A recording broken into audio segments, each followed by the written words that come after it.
Oke teman-teman, balik lagi di Kincir Breakdown bareng gua Rendra Fauzan. Dan kali ini adalah episode spesial karena gua bakal ngebahas film dari sutradara favorit gua, yaitu film terbaru Christopher Nolan berjudul Oppenheimer. Is anyone ever going to tell the truth about what's happening here?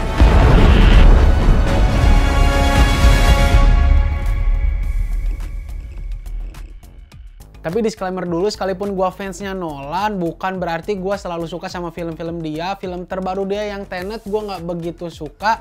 Tapi untuk kali ini di film Oppenheimer, gua lagi-lagi pede mengklaim diri gua sebagai fanboynya Nolan. Jadi buat yang belum nonton dan gak mau ke spoiler, boleh di skip dulu. 3, 2, 1. Secara cerita, film itu didasari dari buku biografi berjudul American Prometheus karya Kai Bird dan Martin G. Sherwin yang mengupas kehidupan seorang fisikawan teoritis bernama J. Robert Oppenheimer. Dan sama seperti bukunya, film ini berfokus ke sosok Oppenheimer-nya sendiri, gimana dia bisa tertarik sama ilmu-ilmu fisika, sudut pandang dia tentang politik, keterlibatannya di proyek Manhattan, dan ngeliatin juga beratnya beban moral yang dibawa sama Oppenheimer karena karya dia dipakai untuk memporak-porandakan Jepang di masa Perang Dunia II.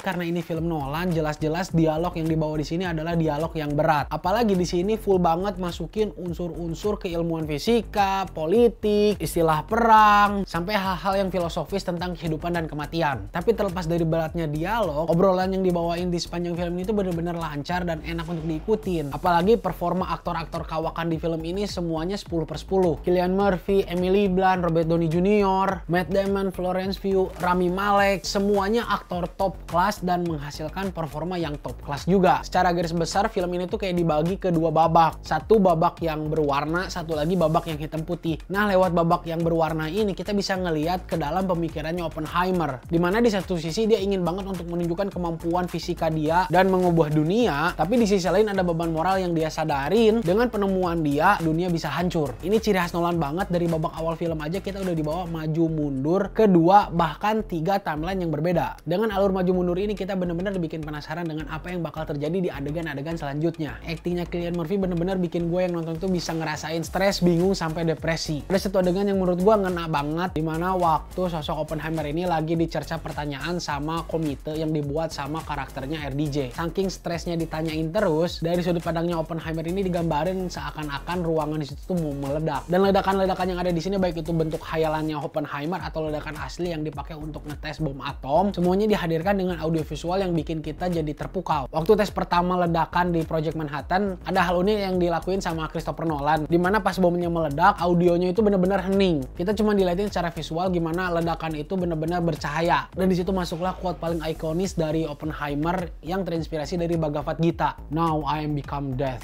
the destroyer of worlds. Asli itu bikin merinding banget. Dan kerennya perasaan merindingnya tuh nggak cuma di adegan itu doang. Bisa dibilang dari semua dialog intens yang ada di film ini tuh bisa bikin penonton merinding. Dan di sini gue kagum banget gimana cerita biopik ini yang awalnya kita sebagai penonton dibikin bingung, tapi masuk babak akhir lewat sudut pandangnya Levi Strauss, karakternya Robert Downey Jr., kita jadi ngerti sebenarnya film ini tuh konflik realnya tuh fokus ke dendamnya sosok si Levi Strauss ini, dimana dia pernah dipermalukan di acara publik dan dia ingin balas dendam ke si Oppenheimer. Selain Cillian Murphy yang gokil, di sini Robert Downey Jr. pun gokil. Kerasa banget bedanya acting dia waktu di film MCU dan di filmnya Christopher Nolan.